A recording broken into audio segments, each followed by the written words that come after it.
It was Halloween night. Cold and dry, the kind of night where the air feels heavy but the wind moves through it just enough to make every dry leaf rattle across the road.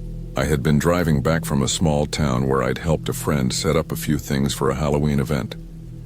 It was almost midnight when I decided to take the long back road home. It cut through open farmland, some scattered woods, and a stretch that passed near an abandoned set of houses that had been empty for years. I'd driven it before and it always felt strange, quiet in a way that didn't feel natural. No streetlights, no houses lit up, just the faint glow of my headlights cutting through fog that seemed thicker than it should have been. I wasn't dressed up or anything, just wearing a hoodie and jeans, tired and ready to get home. The road was empty, and for a while I didn't think about anything except the sound of my tires rolling over gravel. Then I noticed something strange in my headlights. A plastic bag was stuck to the road up ahead, fluttering slightly. I didn't think much of it, but as I got closer I realized it wasn't a bag. It was a piece of clothing, a dark jacket lying flat in the middle of the road. I slowed down and swerved around it, but when I looked in my mirror, I thought I saw something else near it. It looked like another piece of clothing, maybe pants, maybe something else. It was hard to tell through the fog. I drove on, but the sight stuck in my mind. About half a mile later, the road narrowed and dipped slightly, and I saw a faint orange glow flickering off to the right side, like the reflection of a small fire. I let off the gas and leaned forward. It looked like a bonfire, maybe kids celebrating Halloween in one of the empty fields. But there weren't any houses nearby, and the land had been left unused for years. The curiosity got the better of me. I slowed down and pulled over to the side, turning off my music and listening. At first there was nothing, just the soft hum of the engine. Then I heard what sounded like the crackle of fire, faint but real. The fog made it hard to see, but I could tell the fire was maybe 100 yards out in the field. I turned off my headlights, grabbed my flashlight from the glove box, and stepped out. The air was colder than I expected. It smelled like wet dirt and burnt wood. I crossed a small ditch and walked through dry grass that came up to my knees. The fog swallowed most of my light, and I could only see a few feet ahead. I kept moving toward where I thought the fire was, but it disappeared for a second, then flickered again. It was hard to judge distance in that kind of haze. When I finally got close enough, I saw it clearly. A small fire burning low, surrounded by old wooden crates and broken pieces of fence. There was no one there, just the fire, burning steady in the middle of the empty field. I circled it slowly, shining my light around. There were tire tracks nearby and footprints in the dirt. A few beer cans, a half-burned shoe, and what looked like the remains of a chair. I figured maybe some kids had been out there earlier and left. Still, something about it didn't feel right. Then I noticed something else. Near the edge of the fire, about 10 feet away, was a small pile of something dark. When I moved closer, I realized it was clothes again, ripped, burned on one side, and covered in dirt. There was a jacket, pants, and a pair of shoes. The shoes still had laces tied neatly. I don't know why that detail stuck with me, but it did. It looked like someone had been wearing them recently. The fog thickened even more, and I started to feel uneasy. I turned around to head back to my car, but when I looked for the glow of my headlights through the fog, I didn't see anything. I spun around trying to get my bearings, but everything looked the same. The fog had swallowed the road. I felt the panic starting to build up in my chest. I tried to calm myself, picked a direction, and started walking fast. After a few minutes, I found the ditch again and climbed up, thinking I was back at the road. But when I reached the top, I froze. My car wasn't there. The road looked different. It wasn't the gravel stretch I'd parked on. It was cracked and broken asphalt overgrown with weeds like it hadn't been used in years. My flashlight flickered and I smacked it against my hand until it came back on. The fog was so dense now that I couldn't see more than 10 feet ahead. I walked along the road hoping it would lead me back to where I'd parked. The sound of my footsteps was the only thing I heard. After a few minutes, I saw something in the distance, a dark shape near the side of the road. When I got closer, I realized it was an old pickup truck covered in dirt and rust. Its windows were gone and the inside was empty. There were deep scratches on the driver's side door, like someone had scraped it with a metal tool. The license plate was almost unreadable, but I could make out the year, 1997. That's when I started to realize how far off track I'd gone. I walked faster, scanning the fog for any sign of movement, any light, anything that told me I wasn't completely lost. After what felt like another 10 minutes, I finally saw a faint glimmer, red blinking slowly. I thought it was a taillight, maybe a car stopped on the road. I ran toward it, but when I got closer, my stomach sank. It wasn't a car. It was a small red light attached to a motion sensor camera on a metal pole, pointed directly toward the road. Behind it, I could see a gate padlocked shut, with a faded sign that read, "Private property, no trespassing." Behind the gate was a dirt path leading down into a cluster of trees. The air smelled different there, stronger, like rotting wood and something else, something metallic. I didn't want to go further, but I also didn't know where else to go. I followed the fence line until I found another road. This one looked newer. I turned right and kept walking, my flashlight beam bouncing across the ground. After about 20 minutes, I finally saw lights again. Headlights this time. I waved my arms as the car came closer, but it passed without slowing down. The second car did the same. By the time I finally reached a small gas station at the intersection, it was almost 2 in the morning. My car had been towed by a local patrol who'd found it abandoned on the side of the road about 4 miles from where I thought I'd left it. They told me the area I had walked through used to be part of an old property that burned down years ago. People used to dump trash and have small fires out there, but nobody lived near it anymore. When I asked about the camera, the guy at the station said a few hunters had set them up to catch trespassers. I didn't tell them everything I saw. Not the clothes, not the fire, not the strange road that looked like it hadn't been used in decades. I just nodded, took my car back, and drove home with my hands gripping the steering wheel tighter than ever. Now every Halloween night, I avoid that route completely. I take the long way home even if it adds an hour, because I still can't explain how I walked through fog that thick, crossed the same ditch, and ended up somewhere that shouldn't have existed. And every time I think about that fire burning alone in the middle of the field, I picture those neatly tied shoes sitting by the ashes, like whoever was there never had a chance to leave.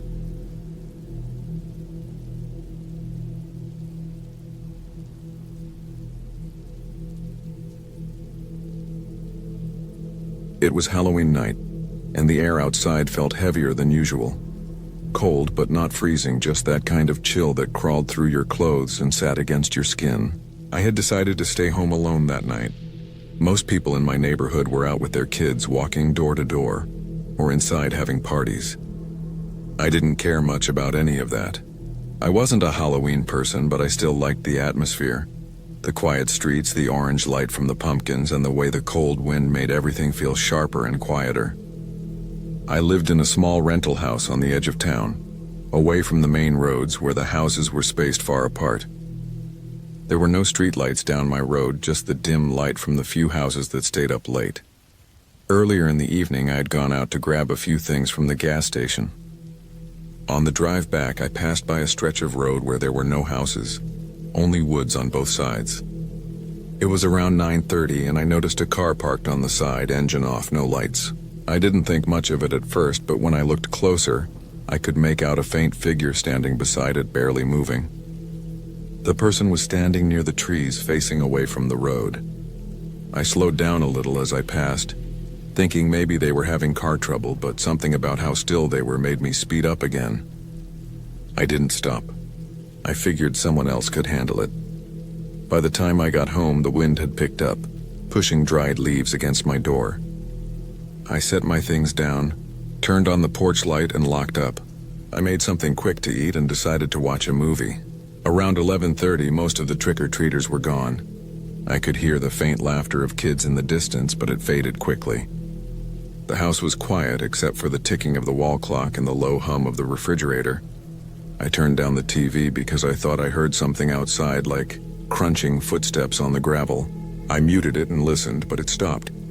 I figured it was probably a raccoon or the wind moving branches. I went back to the movie, but the uneasy feeling wouldn't go away. I kept glancing at the front window, where the curtain moved slightly every time the air from the heater came on.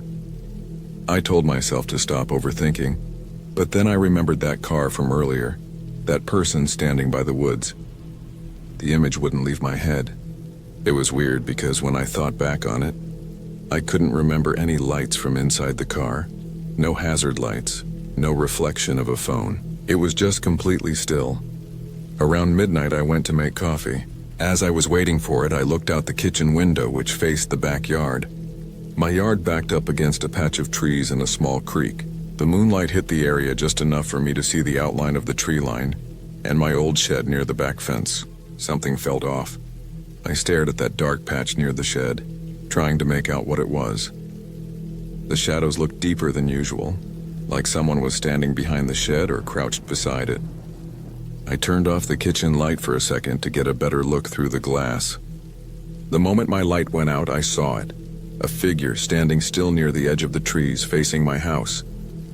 I couldn't see its face, only the shape of a person, tall with something hanging from one hand. It didn't move, not even when I stared for what felt like a full minute. My chest got tight and I stepped back from the window. I went to the front door, checked the locks again, then the back door, then the windows. Everything was locked. I turned off most of the lights so it looked like I had gone to bed, but I stayed awake in the living room, sitting quietly, just listening. Every small noise made me jump.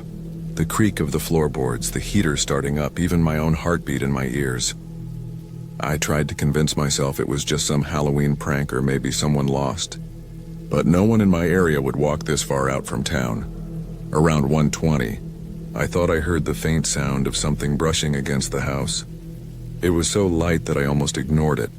But then it came again, like someone dragging something along the siding. I froze, holding my breath. It moved slowly, from one side of the house to the other, stopping just below the living room window.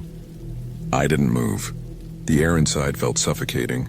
After a few seconds, the sound stopped completely. I waited, not daring to move a muscle. A few minutes passed before I heard the faint crunch of gravel again, footsteps moving away toward the woods. I stayed put until I couldn't hear anything anymore. After maybe half an hour, I grabbed a flashlight and went to my bedroom, locking the door behind me. I sat on the bed with the light off, waiting, listening for any sound outside. The flashlight sat beside me and my phone was in my hand. I thought about calling the police, but what would I even say?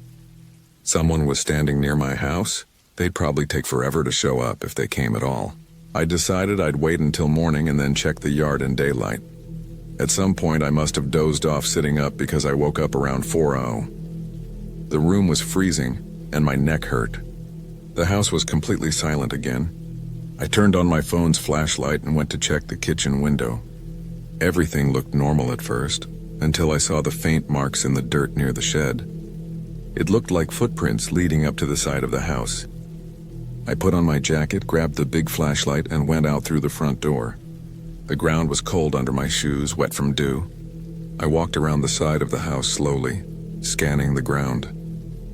The footprints were there, deep and clear, circling the house once, then stopping under the kitchen window. But there was something else too. Drag marks. Something had been pulled from the trees up to the back fence, leaving 2 narrow lines in the dirt. I followed them carefully, shining the light over the ground. They stopped right behind the shed. When I moved around to look behind it, I saw something that made my stomach twist. There was a small pile of clothes, torn, muddy, and soaked. A jacket, a pair of pants, and what looked like a black boot lying on its side. They looked old, but fresh enough to still be damp. And on the jacket's sleeve was a gas station logo. It hit me then, the person I saw by the car earlier. I followed the drag marks a little farther and they disappeared into the trees. I didn't go any deeper. I backed up slowly, keeping the flashlight steady, and went straight inside, locking the door again. I stayed awake until sunrise, sitting by the window with the flashlight on my lap, staring at the yard. When the daylight finally came, everything looked calm and normal again, but the tracks were still there, leading into the woods. I called the sheriff's office that morning and they came out to look. They found the abandoned car on the side of the road, the same one I'd seen. The deputy told me the person who owned it had been missing since last night. They searched the woods for 2 days, but no one was ever found. For weeks after that, I couldn't sleep properly. Every time I looked out my window at night, I imagined someone standing there again, just watching. Halloween hasn't felt the same since. It wasn't about ghosts or monsters. It was the thought that someone real, someone breathing and alive, had been walking around my house that night, dragging something through the dark. And whoever it was never came back for what they left behind.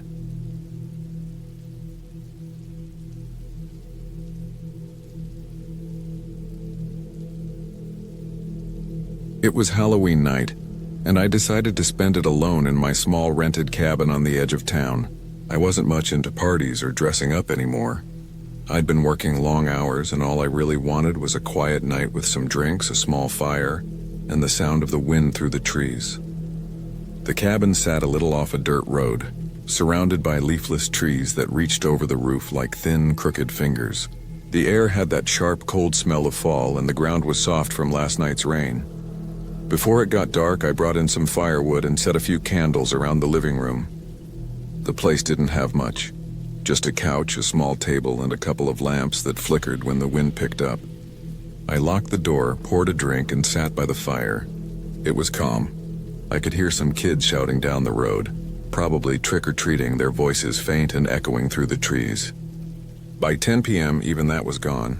The woods went completely quiet except for the wind and the dry leaves scratching against the side of the house.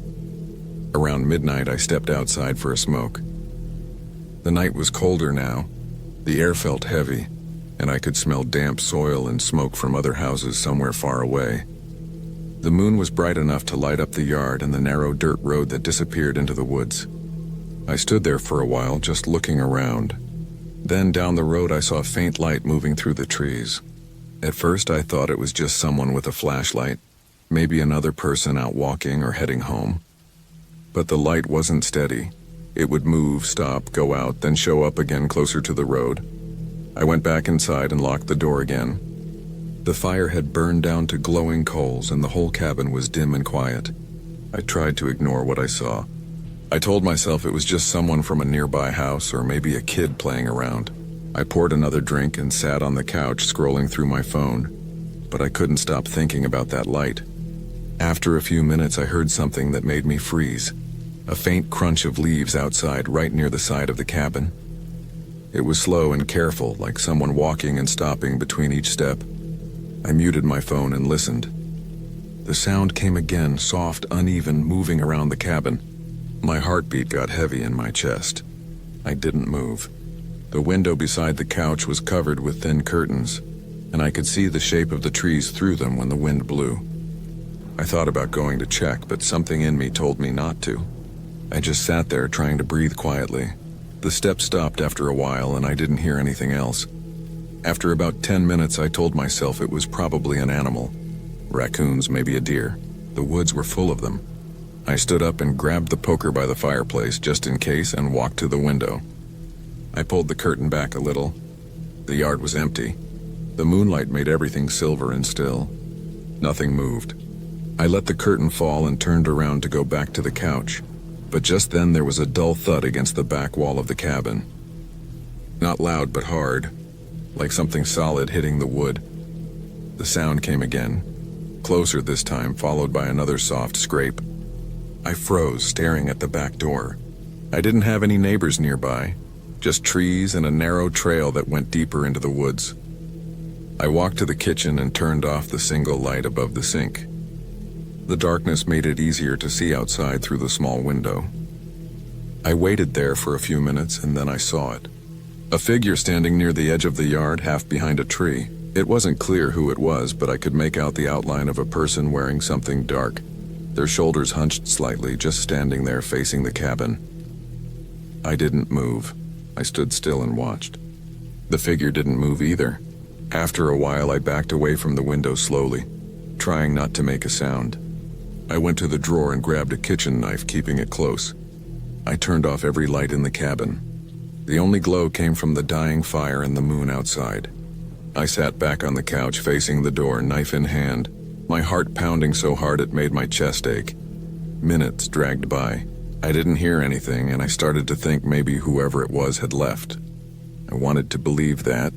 But then, just as I started to lower the knife, I heard the sound of the back door handle moving. Slow testing. Not a knock, just the faint sound of metal turning. I didn't move. The handle turned again, harder this time. followed by a soft creak of wood. The door was locked, but it sounded like whoever was outside was trying to figure that out. Then the sound stopped. Nothing for a long stretch of time. I could hear the clock ticking in the other room every second, making the silence worse. I didn't go to the door. I just sat there and waited, staring toward it, feeling every small sound in the cabin, wood cracking, wind rattling the window panes. After maybe 20 minutes, I finally heard footsteps moving away, slow and heavy through the leaves. I stayed still for a long time after that, just listening, trying to tell if they were really gone. When I finally worked up the courage, I went to the back door and looked out through the small glass pane. There was nothing there. The yard was empty again. I kept the door locked and slid a chair under the handle. I didn't sleep that night. When the sun finally came up, I went outside. The grass was wet with dew and the air felt strangely still. I walked around to the back of the cabin. The dirt near the door was covered with footprints, clear, heavy prints from a pair of work boots. They went from the woods right up to the back step, and then circled the cabin before stopping near the window where I had been standing earlier. The prints didn't go back toward the road. They stopped at the tree line facing the cabin, and that was it. No return trail. I looked deeper into the woods, but the leaves were thick and uneven, and I couldn't tell where they went after that. I packed up my stuff that morning and left. I didn't tell anyone what happened. I just left the key on the table and drove back into town. I rented another place a week later, far from the woods. I still think about that night every Halloween. Not because of what I saw, but because I never figured out where those footprints ended up, or how long that person had been watching before I even noticed the light in the trees.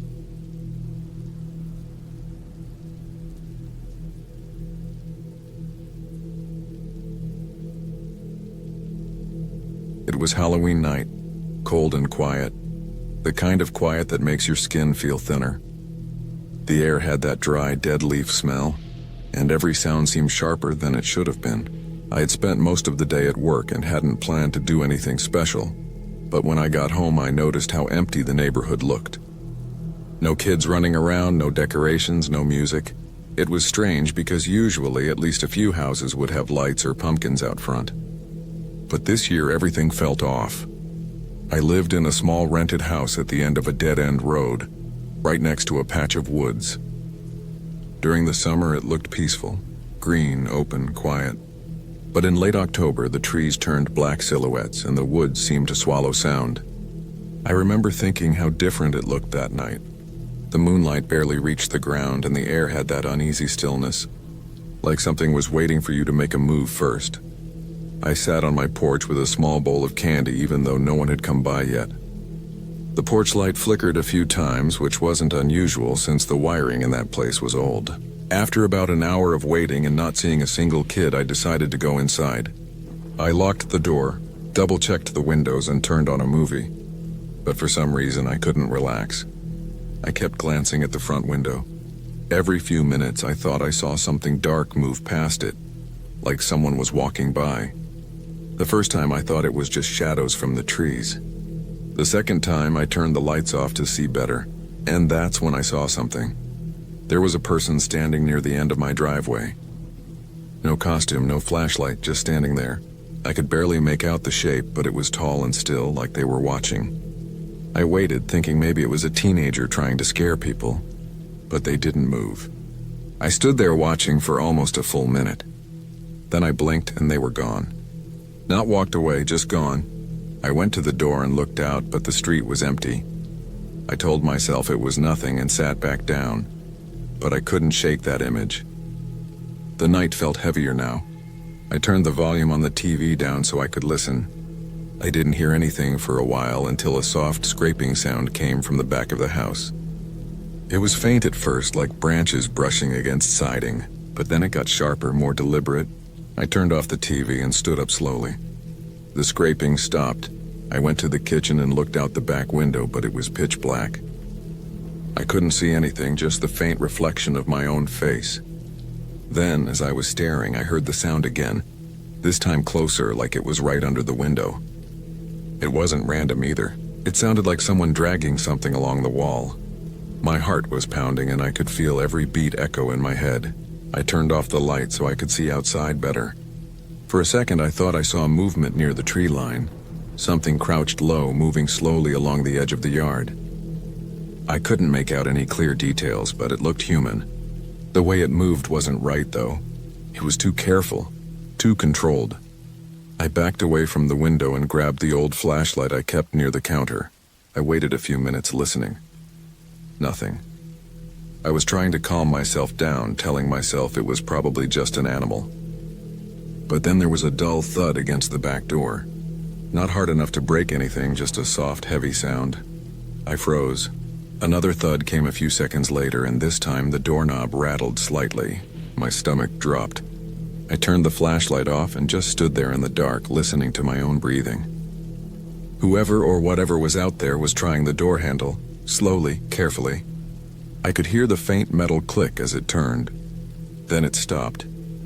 After a long moment, I heard footsteps in the gravel behind the house. They were slow and heavy.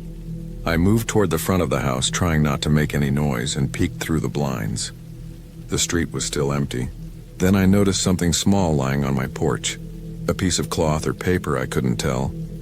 I waited another few minutes, then finally worked up the nerve to go outside.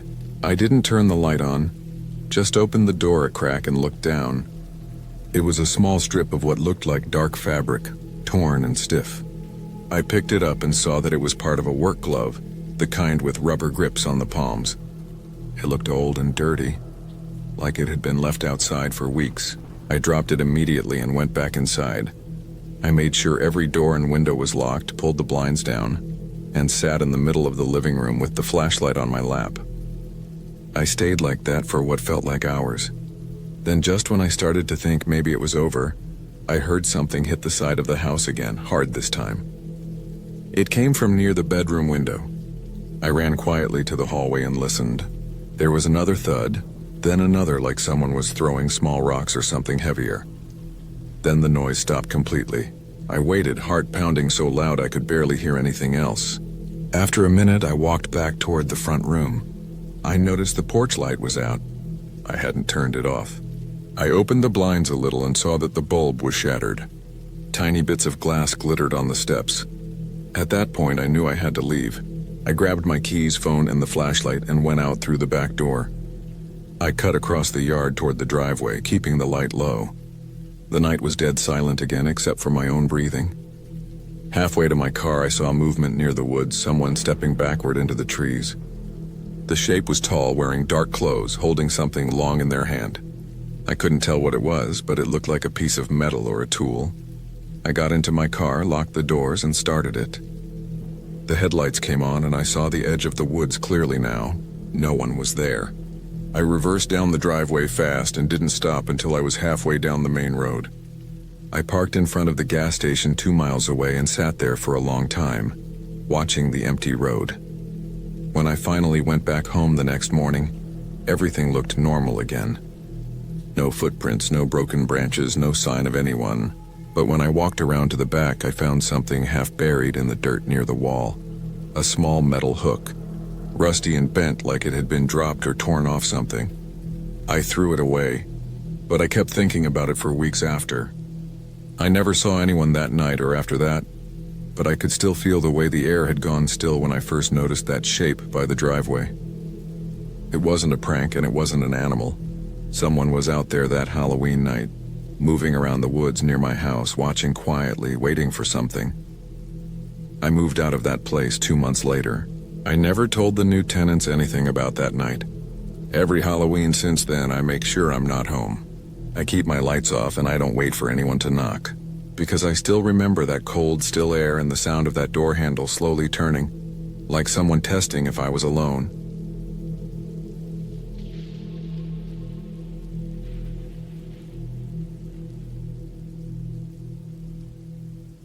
It was Halloween night, and I decided to stay home alone that year. I wasn't much into parties or dressing up anymore, and my friends were all out doing their own thing. The neighborhood was full of kids earlier, running from house to house with bags of candy, but by around 10 the noise had died down. I lived in a small house on the edge of town, close to the woods that stretched for miles. My backyard led into a trail that disappeared between the trees. During the day, it was peaceful, but at night, it always felt like something was watching from out there. The air was colder than usual that night. I could hear the wind pushing through the leaves, making them scrape against each other. Every now and then, one of the old boards on the porch creaked because of the breeze. I sat on the couch with a small lamp on, scrolling through my phone, half watching some horror movie that was playing on the TV. The sound of fake screams and background music blended into the quiet. I didn't even notice the time slipping by until the movie ended, and I realized it was almost midnight. I got up to make sure the front door was locked.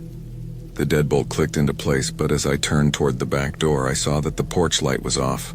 I remembered turning it on earlier when the trick-or-treaters were coming around, but now it was pitch dark out there. I went to the switch and flipped it, but nothing happened. The bulb must have burned out. I tried peering out the window, but I couldn't see much beyond the reflection of my own face in the glass. The woods looked darker than usual, like the trees were swallowing any bit of moonlight that touched them. I decided to ignore it. I turned off the TV, grabbed my phone, and went to my room. The wind outside was getting stronger, and I could hear it pressing against the house. The branches from the tree near my window were tapping lightly against the glass. I lay in bed, scrolling again, trying to get sleepy, but I kept noticing sounds from outside. It wasn't the wind anymore. It was softer, irregular, like footsteps on leaves. I froze, holding my breath, trying to listen. It was faint but steady, crunching through the leaves, stopping every few seconds. It was coming from the direction of the woods. My first thought was maybe an animal, a deer, maybe a raccoon. But then it sounded heavier, slower. I got up and stood near the window, trying to see out. My eyes adjusted a bit to the darkness, and I could barely make out the faint outline of the tree line.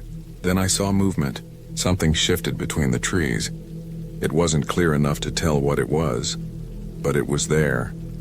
Something tall moving slowly along the edge of the woods.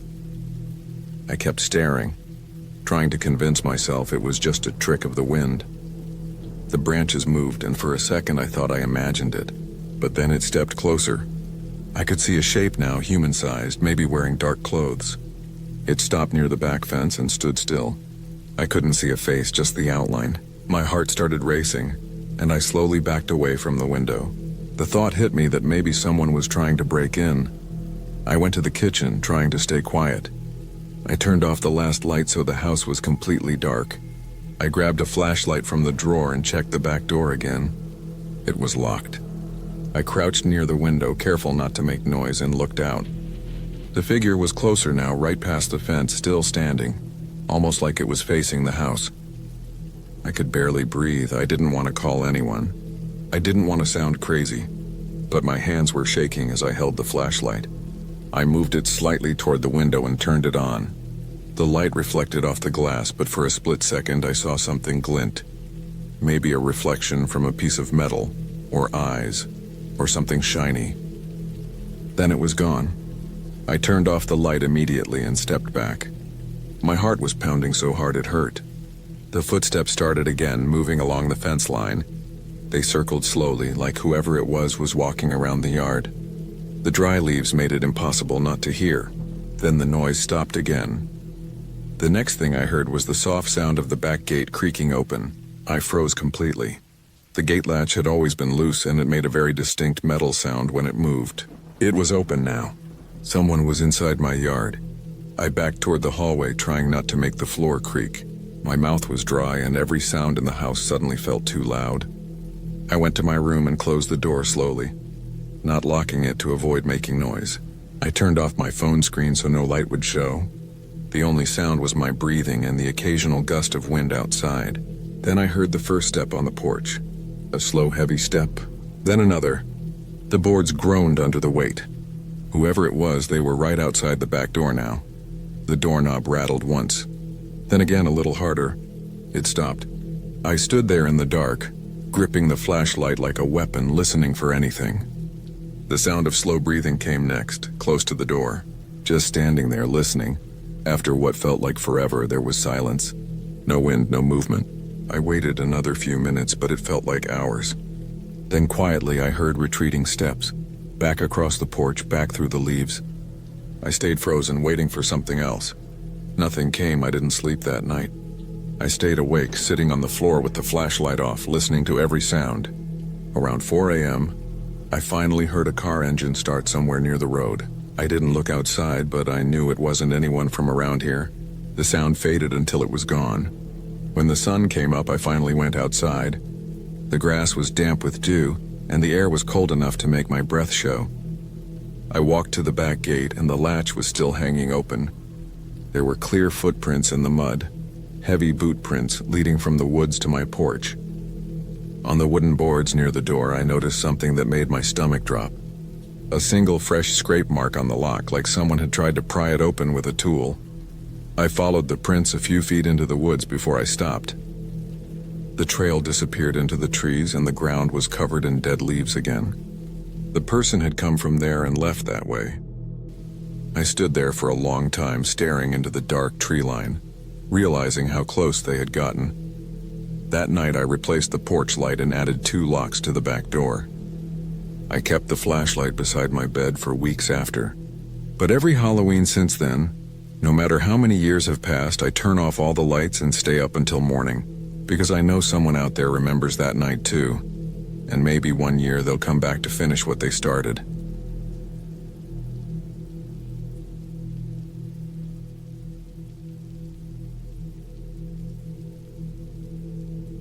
I walked down the quiet street under the weak glow of street lamps, the night air heavy with the scent of damp leaves and old pine. Halloween meant the houses were lit in orange, small flickering lights and jack-o'-lanterns, kids racing up and down sidewalks in costume. But I wasn't going trick-or-treating. I had agreed to house sit for my friend's place on the edge of town. A solid brick 2-story with a big yard and a narrow path to the back door. It should have been simple. I had planned to watch a movie, eat takeout, maybe take a walk if I felt brave. And I'd assumed it would be peaceful. As dusk turned to evening, I let myself in with the spare key.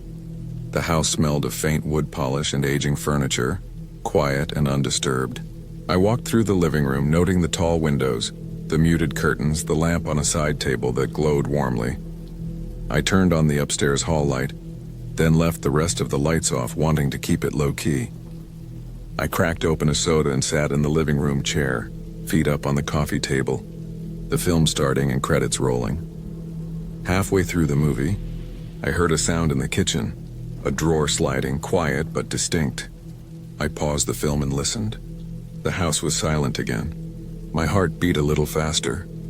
I thought maybe I'd left the refrigerator door slightly ajar, or the wind had shifted the cabinets. I downed some soda, forced myself to laugh at the tension I felt, reminded myself I was fine. The neighborhood was safe. No reason to worry. But then I heard footsteps upstairs. Slow steps, light but certain, moving across the hardwood floor overhead. My breath caught. I froze. My first impulse was to stand, to call out, but my voice felt stuck in my throat.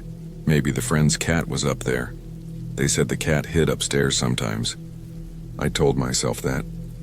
But I knew there was no cat here. The friend's place was pet-free. So I told myself maybe I was imagining it. I unpaused the movie, but my eyes stayed on the screen, not really watching. The footsteps stopped. After a few minutes, I got up and went to the stairwell, flicked on the upstairs light. The hallway was empty. Nothing moved.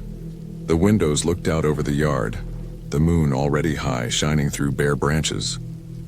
I felt a cold draft. A window upstairs, I thought. Someone must have left one open. I walked down the hallway, checking door frames, peering into the bedrooms. No one. No sign of forced entry, nothing out of place. I locked the upstairs hallway door and went back downstairs. I tried to settle back into the chair, turned up the volume on the movie, closed my eyes for a moment. Then I heard soft scraping, like something heavy dragging across wood, coming from the basement door. The basement door was in the kitchen, tucked against a wall. The basement stairs led down into darkness. I froze again, every nerve buzzing. I thought, should I leave? But the car was parked out front, keys inside.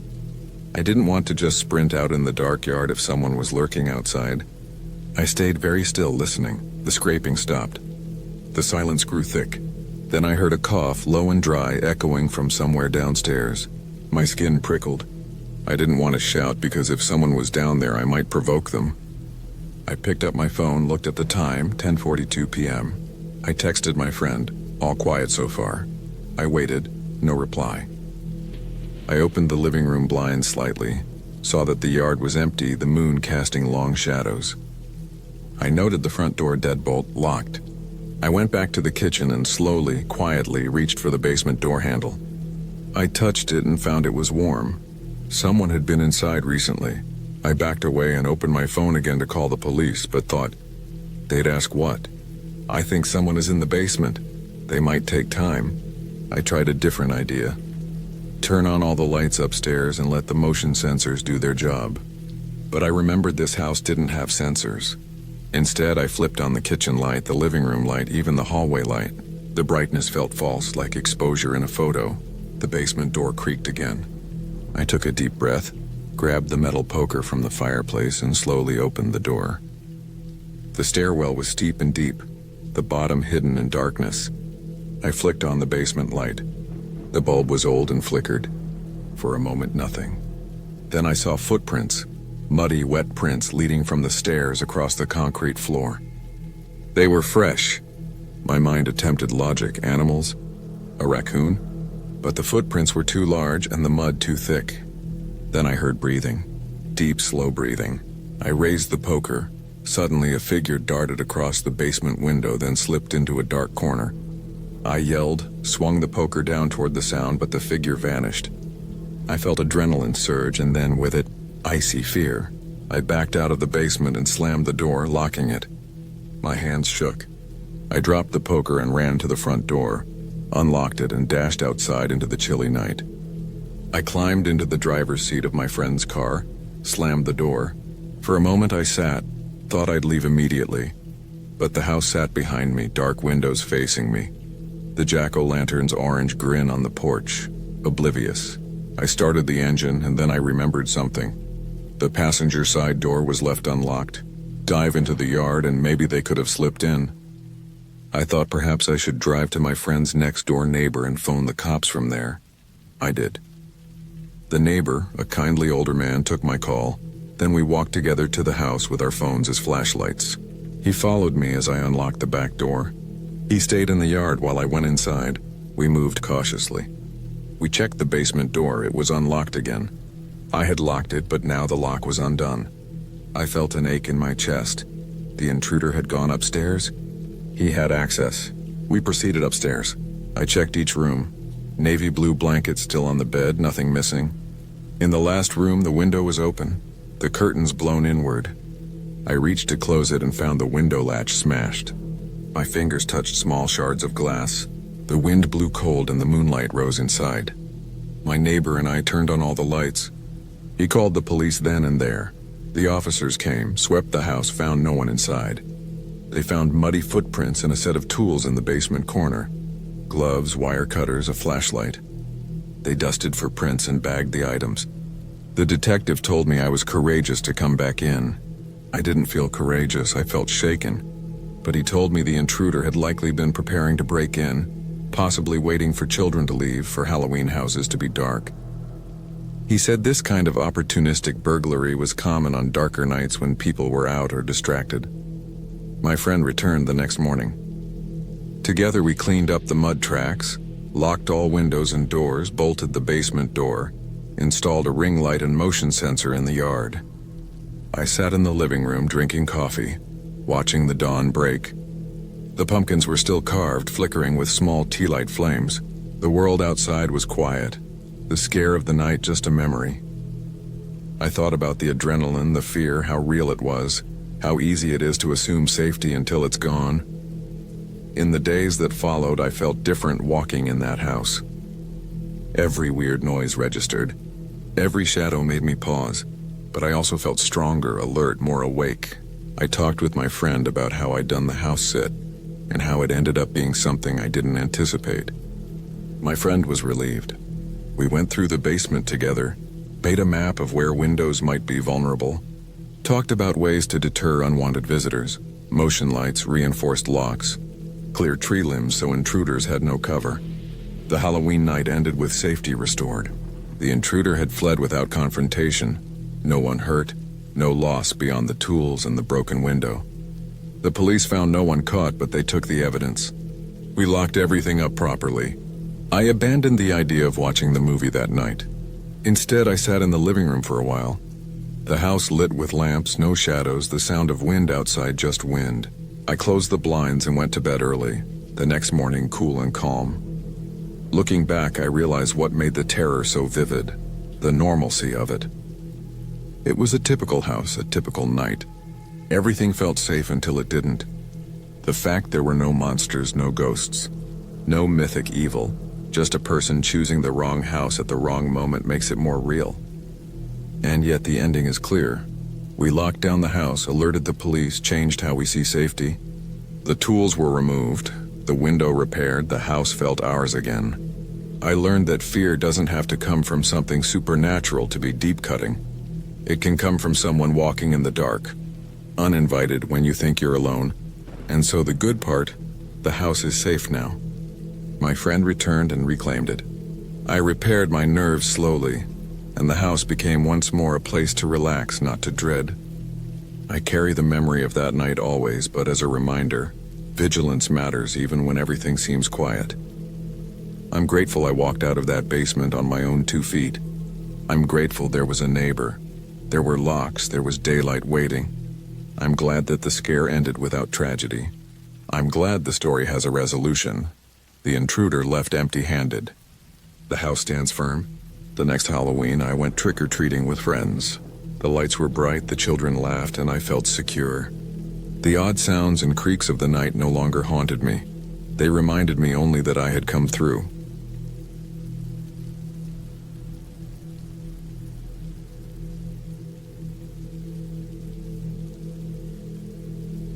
It was Halloween night, and I was driving out of town after work, heading toward a small back road that I used to take when I wanted to clear my head. I didn't plan on celebrating or seeing anyone. I just wanted quiet. The town was noisy that night. Kids screaming, fireworks going off, cars honking, people dressed in masks walking down the sidewalks. I had no energy for any of it. I filled my gas tank, grabbed a sandwich from a small store, and took off toward the old road that cut through the woods. The plan was simple. Park somewhere quiet, eat, maybe walk around for a while, and then head back before midnight. The farther I drove, the fewer houses I saw. The road narrowed and trees started closing in, branches hanging low enough to scrape my roof every now and then. It was cold but not freezing, and the air outside had that damp smell of fallen leaves and wet dirt. I rolled down my window just a little, enough to smell that mix of mud and decaying leaves that only happens in late October. My headlights caught flashes of old mailboxes, rotting fences, and sometimes a pair of animal eyes that glowed before vanishing back into the dark. I found a small clearing off the road where an old path led deeper into the woods. I remembered camping there once years ago, back when I was younger. There was an old picnic table and a broken fire ring made of stones. I parked the car on the edge of the clearing and shut off the engine. Everything went quiet fast. The only sounds were from the woods, soft rustling, distant cracking, the faint rush of water somewhere down the slope. I ate half my sandwich sitting in the car, then decided to stretch my legs. I left the headlights on but turned off the engine and stepped out. The air was colder than I expected. I zipped up my jacket and started walking toward the path. The moon was barely out, but the headlights gave enough light to see the first few yards. The trees were thin and tall, the ground soft with layers of old leaves that muffled my steps. The sound of the forest felt alive. Small movements, a distant owl, the slow creaking of wood. After about 10 minutes, I turned around to see my car through the trees. The headlights looked dimmer now, and I noticed the mist had started to roll in. It was thin but spreading low over the ground. I kept walking a bit further down the slope, until I reached the edge of the stream I'd heard earlier. The water moved slow, sliding over rocks and branches. I stood there for a while, just staring into it, trying to clear my mind. That's when I noticed something strange. On the opposite side of the stream, there were tire tracks in the mud. Fresh ones. They weren't there when I used to come here years ago because nobody drove that deep in. They led down from the other side of the hill and stopped right at the water's edge. Whatever vehicle made them hadn't crossed over. It had stopped there recently. The ground was still wet and shiny where the tires had pressed down. I stood there listening, trying to figure out if someone was nearby. I didn't hear an engine or any voices, just the soft running of water. But something about those tire marks unsettled me. I decided to head back. As I started walking, I noticed that the mist had gotten thicker. My car's headlights were just faint glows now, barely visible through the fog. It was quiet in a way that made my skin crawl. Every step I took sounded too loud. When I reached the clearing again, my headlights flickered once and went out completely. I froze, thinking maybe the battery had died. I walked around to the front of the car, but then I saw something that made my stomach twist. There were footprints in the mud beside my car. Not mine. These were larger, deeper, and coming from the direction of the woods behind where I had parked. They circled around the car, stopped at the driver's side door, and then went toward the trees again. I didn't move for a few seconds. I just stared at them. They were heavy, boot-shaped prints pressed deep into the soft dirt. I looked around, but the fog made everything look the same, just white shapes and shadows. I could hear faint crunches somewhere nearby, slow and deliberate, like someone shifting their weight. I got into my car, shut the door quietly, and locked it. My hands were shaking as I turned the key. The engine clicked once but didn't start. I tried again, same thing. The battery was dead. I sat there listening to the quiet hiss of my own breathing. Then I heard something hit the back of the car. Not hard, but enough to make the metal ring slightly. I turned around fast, trying to see through the fogged-up rear window, but it was too dark. I didn't want to get out. I didn't even want to move. I sat still for what felt like forever. The sound came again, a light scrape against the trunk, then silence. I decided to stay inside until morning. I locked every door, leaned the seat back, and tried to calm down. Every few minutes I heard small noises outside. Crunches, faint steps, sometimes the sound of something brushing against the car. I tried to convince myself it was just an animal, but the spacing of the sounds, the rhythm of the steps felt too controlled. At one point I heard breathing near the window. Slow, steady breathing. I didn't move. I barely even blinked. It lasted maybe 10 seconds, then faded away. Hours dragged by. The mist got thicker until it was like a wall outside. Around dawn, light started to seep through the fog, pale and cold. I sat up slowly, my body stiff and sore. When I finally gathered the courage to step out, the ground was soaked with dew. The footprints were still there, clearer now in the daylight.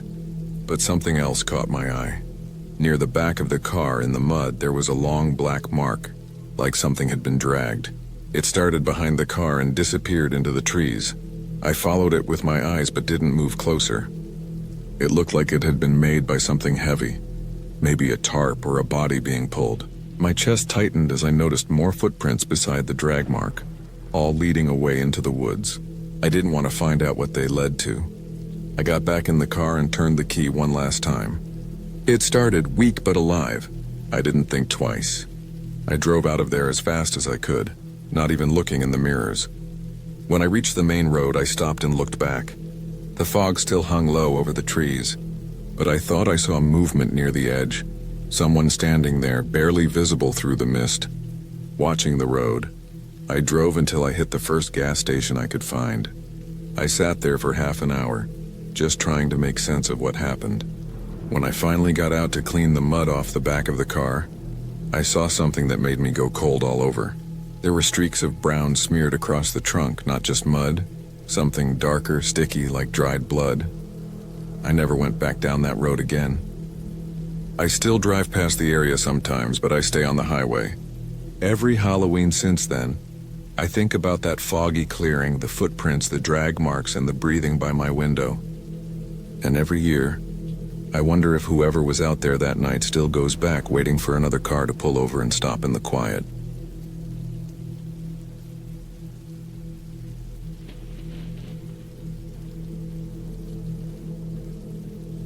It was Halloween night and I had no plans. I wasn't the type to go to parties or walk around dressed up. I liked being alone, and that night I wanted quiet. I decided to take a drive outside town, maybe walk through the woods for a bit just to clear my head. The air was cold, and the streets were mostly empty except for a few kids still going door to door. I stopped at a gas station, got a coffee, and drove out past the last row of houses until the streetlights ended and it was just dark fields and woods. I parked on a dirt road that curved behind an old cornfield. The stalks were dry and brown, rustling in the wind like something alive. My headlights cut through them for a few seconds before I shut the car off. And then it was just darkness. I took my flashlight from the glove box and stepped out. The wind hit hard right away and I could smell wet dirt and dead leaves. The ground was uneven and soft under my boots. There was a narrow trail leading into the woods behind the field. I had been there a few times before during the day, just hiking around. I followed that same trail now, only it looked different in the dark. The trees leaned over the path, their branches twisting above like wires. The sound of my steps was louder than usual, each crunch of leaves echoing through the still air. My flashlight beam shook a little because of my hand, but I kept walking deeper in. After about 10 minutes, I stopped to listen. I could hear the faint hum of traffic from far away, but mostly it was quiet. I thought I heard something faint moving in the corn behind me, but when I shined the light, there was nothing there, just the wind. I kept going. I didn't have a plan for how long I'd stay out there. I just wanted to walk until I didn't feel restless anymore. The deeper I went, the colder it got. My breath came out in white clouds, and every few seconds I could hear small cracking noises in the distance like branches snapping. I told myself it was animals, probably deer. The smell of damp soil was stronger now, and the ground started to get muddier. The trail was fading too. Leaves had piled up over it, and the flashlight beam was the only thing keeping me from getting lost. At one point, I found an old hunting blind made of rotting wood sitting about 20 feet off the trail. The door had fallen off, and inside was an empty chair and some rusted cans. I stood there for a minute looking around, realizing I hadn't seen a single sign of another person. The woods were too quiet for Halloween night. No fireworks, no laughter from far away, just that steady wind and my own breathing. When I started walking again, I noticed something strange. The trail behind me looked different than I remembered. I had only gone straight, but when I turned around, it curved slightly to the left, like it had changed somehow. I thought maybe I just hadn't been paying attention, so I marked a tree with my pocket knife just in case. I kept going for another few minutes until I reached a small clearing. The clearing was circular, about the size of a small yard, with a few fallen logs in the middle. There were beer bottles, a torn sleeping bag, and what looked like a half-burned fire pit. It looked like people had been camping there recently. I crouched down and touched one of the bottles. It was cold, but the ashes in the fire pit looked like they hadn't been rained on. Someone had probably been there within a few days. As I was looking around, I noticed something else. On the ground near the fire pit, there were faint boot prints leading toward the opposite side of the clearing. I followed them slowly with my flashlight.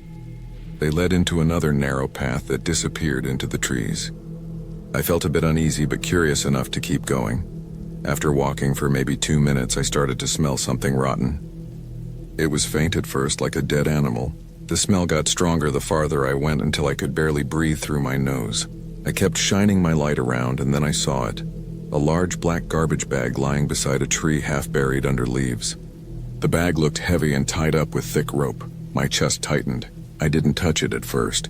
I just stood there, my light fixed on it, trying to convince myself it was nothing. But curiosity got the better of me. I stepped closer and crouched down. The bag had stains on the outside, dark and dried, maybe mud, maybe not. I nudged it gently with my boot.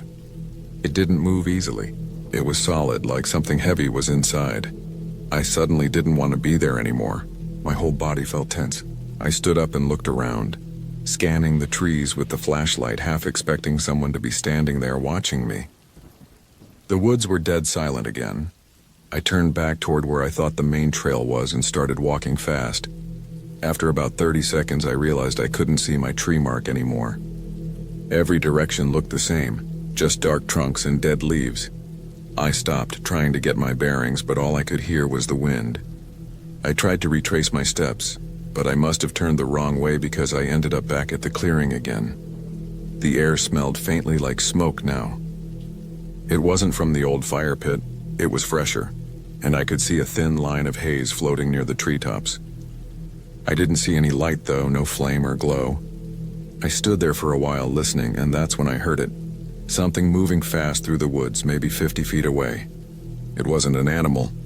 It was too heavy, too deliberate. The steps stopped for a few seconds, then started again, closer this time. I turned off my flashlight and crouched behind a log.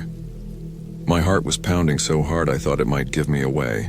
The sound came closer, then stopped completely. I could hear breathing. Not mine. Someone else's. Slow, rough, steady breathing coming from somewhere near the edge of the clearing. I stayed still for what felt like forever, not moving a muscle. Finally, I heard the sound fade away, deeper into the woods.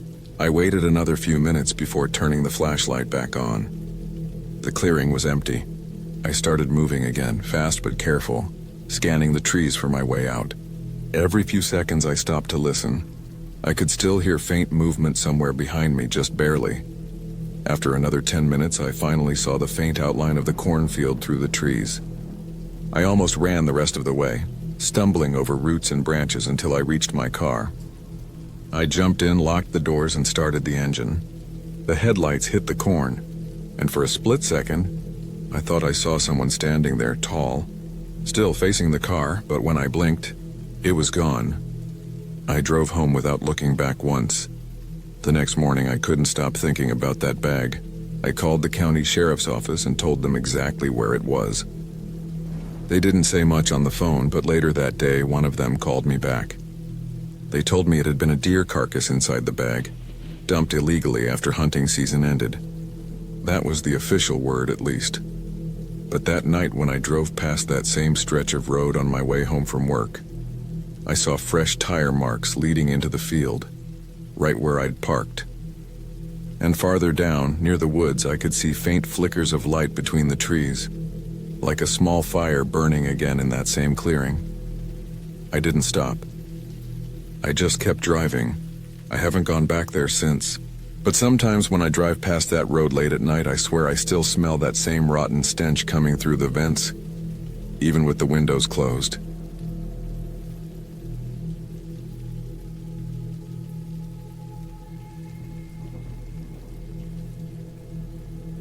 It was Halloween night, and I was driving back from work through the small back roads outside of town. The air felt heavy, and the sky had that dark orange tint that fades too fast into black. I wasn't planning on doing anything special that night. I never really cared for Halloween. Too many kids running around, too much noise. I just wanted to get home, eat something, and sleep. The road I took was always empty at night. Just a narrow strip of cracked asphalt surrounded by empty fields and tree lines that looked almost black against the sky. About 20 minutes from town, I saw something in the road. It looked like a bag at first, maybe trash that had fallen out of someone's truck. But when I got closer, I realized it was a pumpkin, smashed in half, seeds and pulp spread all over the ground. I slowed down a little, swerving to avoid it. Then I noticed more pumpkins scattered along the side of the road, broken, smashed, or rolled into the ditch. It looked strange, almost like someone had been walking along throwing them out of a truck. After that, I noticed how quiet everything was. My radio had been off for a while, and I realized I couldn't even hear the wind. The trees didn't move. The fields on both sides of the road looked dead, like no one had worked them in months. I remember thinking the air smelled strange, sweet, almost like rot. A few miles later, I passed an old farmhouse that had always been there. I'd seen it 100 times before. It was empty, falling apart. But that night there was a dim light flickering in one of the windows. It looked like candlelight. I didn't stop, but I slowed down. The house was surrounded by old farming tools, rusted shovels, a broken tractor, and piles of junk stacked near the porch. I saw a scarecrow standing out front, right in the middle of the yard. It wasn't like the usual ones, though. It looked bigger, its arms longer, its clothes newer than I remembered.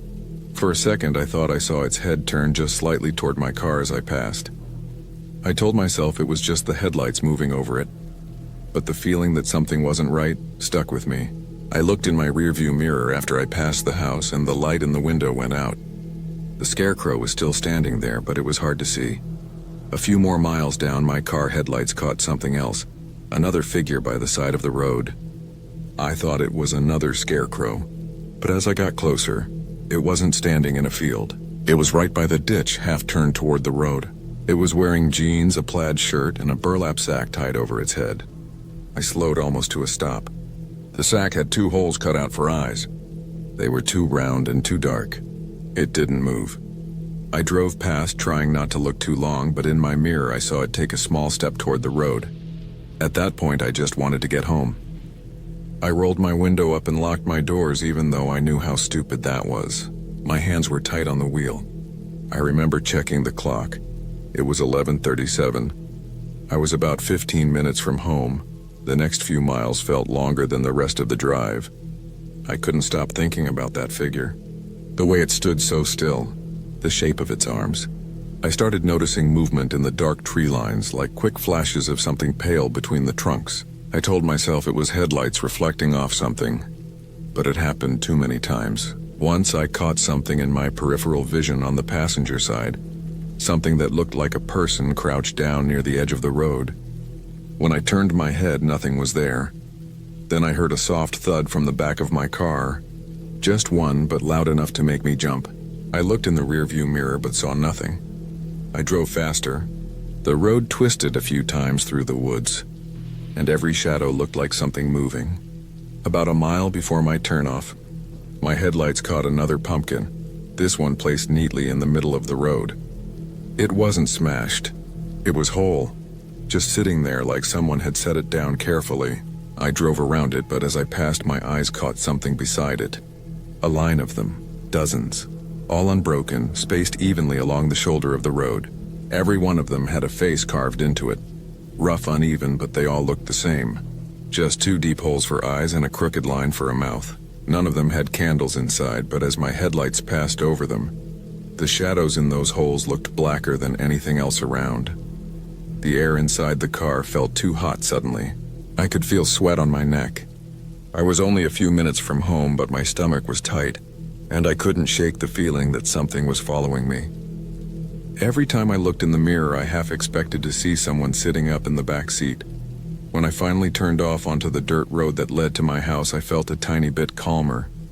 My driveway was long and curved, lined with overgrown trees that formed a tunnel when the leaves were thick. I pulled in, killed the headlights, and sat for a moment before getting out. My house was dark except for the porch light I always left on. The air smelled like damp earth and leaves. When I got out of the car, I noticed something strange right away. There was a small pile of pumpkin seeds near the front steps. Fresh ones. I hadn't carved anything. The seeds looked wet and sticky. I looked around the yard and froze. There were several pumpkins sitting in the grass, 4 or 5 of them, arranged in a circle facing my porch. Each one had that same rough face cut into it. My first thought was that someone was messing with me. Some stupid Halloween prank. I walked slowly toward the porch, and that's when I saw the marks in the dirt. Footprints. Dozens of them, muddy and uneven, leading from the direction of the woods behind my house toward the porch. The prints were strange, like bare feet but too long with the toes dragging. They were fresh. I went inside, locked every door, and turned off the lights. I sat in the living room listening. For a long time, nothing happened. Then I heard something soft outside, like someone brushing against the wall. Then a dull scrape on the window glass. I sat completely still. After a few minutes, it stopped. I didn't move until the first light of morning came through the blinds. When I finally went outside, the pumpkins were gone. Every one of them. The seeds were still there, smeared into the dirt, and the footprints led back into the trees. I followed them just a few steps, but they faded fast into the damp ground. I never found out who did it or why. But for weeks after, I'd find small things near the edge of my yard. Pumpkin seeds, torn bits of burlap, pieces of rope. On cold nights, when the wind moved through the trees, I swore I could hear something faint. Like the sound of someone breathing slow somewhere out there in the dark waiting. Now every Halloween I leave my lights off, my curtains drawn, and I don't drive that road anymore. I don't even look out the window after dark, because every time I do, I half expect to see one of those pumpkins sitting there again, facing my house with that same crooked smile staring back.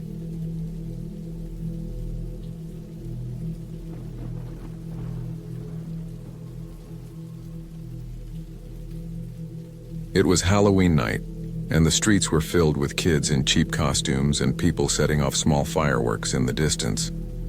I didn't plan to do anything that night. I just wanted to be alone for a while, so I decided to drive out of town. I told myself I'd take a short drive, stop somewhere quiet, maybe walk for a bit, then come back. The air was cold and the sky looked dark and heavy, like it could rain at any moment. I drove out past the last few houses, then down an old county road I hadn't been on in years. The road was narrow and cracked, lined with trees that leaned over it like they were trying to touch each other. I rolled my window halfway down and the smell of wet leaves and cold dirt came in. I drove with the radio off. The only sound was the tires rolling over small gravel patches and the occasional snap of a twig under the wheels. There were no streetlights out there. My headlights were the only thing lighting the road ahead. The further I went, the quieter everything became. I didn't even see another car for miles. After a while, I pulled over near an old trailhead that went into the woods.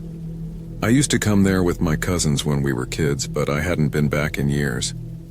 I parked off to the side of the road, turned off the engine, and sat there for a minute. The air felt colder the moment the heater stopped. I could hear the wind pushing through the trees and the dry rustling of leaves on the ground. There was a faint smell of smoke, maybe from someone burning leaves somewhere far off. I grabbed my flashlight and stepped out. The woods were darker than I remembered. My light only reached a few feet ahead before fading into the thick black. The ground was covered in damp leaves and every step made a soft crunch. I followed the trail for a while, just walking and listening to the sounds, the small movements in the brush, the distant calls of something in the trees. I wasn't scared, not yet. It just felt quiet. Too quiet for Halloween night. After about 20 minutes, I reached a clearing where there used to be an old wooden bench and a fire pit. The bench was still there, but half broken, one end buried in the dirt. I sat down, trying to remember what it looked like when we used to come here. There had been laughter, firelight, and the sound of people talking. Now there was nothing but wind and the faint hum of insects. I sat there for maybe 5 minutes before I started hearing something faint. It wasn't close, just a distant sound of something brushing against the ground, slow and dragging. I thought it might be a branch shifting in the wind, but then I realized it was steady, like footsteps, only slower. I turned off my flashlight for a second and listened. It stopped. I waited. The woods went silent again. Then it started again, closer this time. The sound of something moving through the leaves, slow but deliberate. I turned the light back on and pointed it toward the sound, but there was nothing. Just trees and fog starting to roll in. I stood up and decided I should head back to the car. As I started walking, I heard it again. The same dragging sound, only this time it was off to my left, moving parallel to me. Every few steps I took, it matched my pace, staying just out of sight. I could feel my chest tightening as I tried to move faster. The path was uneven and the flashlight beam shook as my hands trembled. The noise stayed with me. It wasn't running, just keeping up.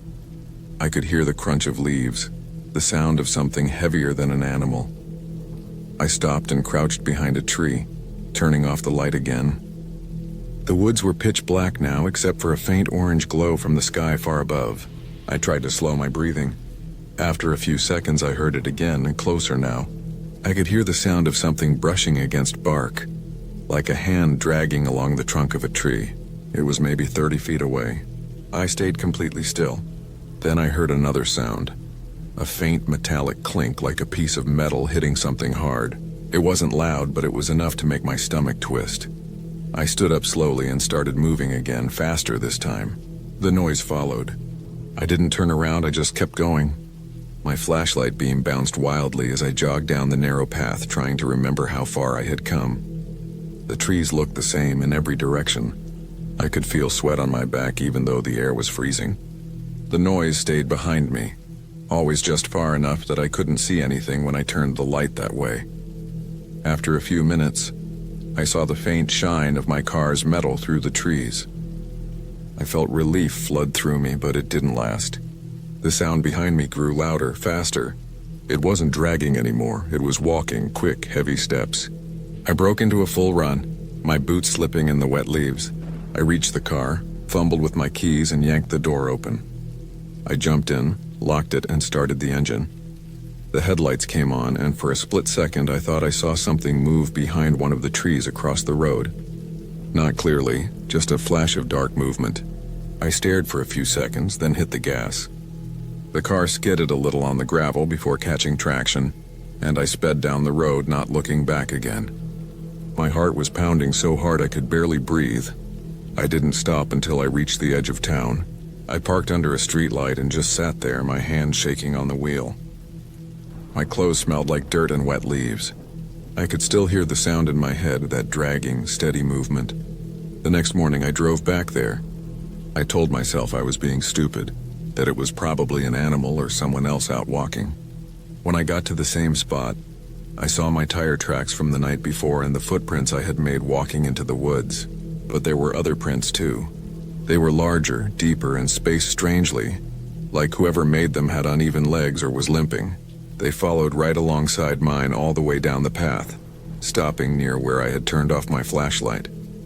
Then they led back toward the road but ended halfway, like whoever it was had gotten into something and left. I followed them until they disappeared near the ditch. There were tire tracks there too. Not mine, older and wider, maybe from a pickup truck. The ground around the tracks was disturbed, like someone had been standing there for a while. That night I couldn't sleep. I kept thinking about how the sound had followed me, how it had matched my steps, how it had stopped when I stopped. It wasn't an animal. It wasn't random. It was someone waiting out there in the dark, knowing someone would come eventually. A few days later, I read that a man had been arrested 2 towns over. He'd been living in his truck, hiding out in wooded areas, breaking into campsites, watching people at night. They found knives, rope, and a few personal things that didn't belong to him. One of the places he'd been staying was that same trailhead. I thought about how close he must have been that night, standing just a few trees away, watching me sit on that broken bench. I still remember that sound of dragging, and I still wonder what would have happened if I had stayed sitting there a few minutes longer, if I hadn't turned off my flashlight, if I hadn't left when I did.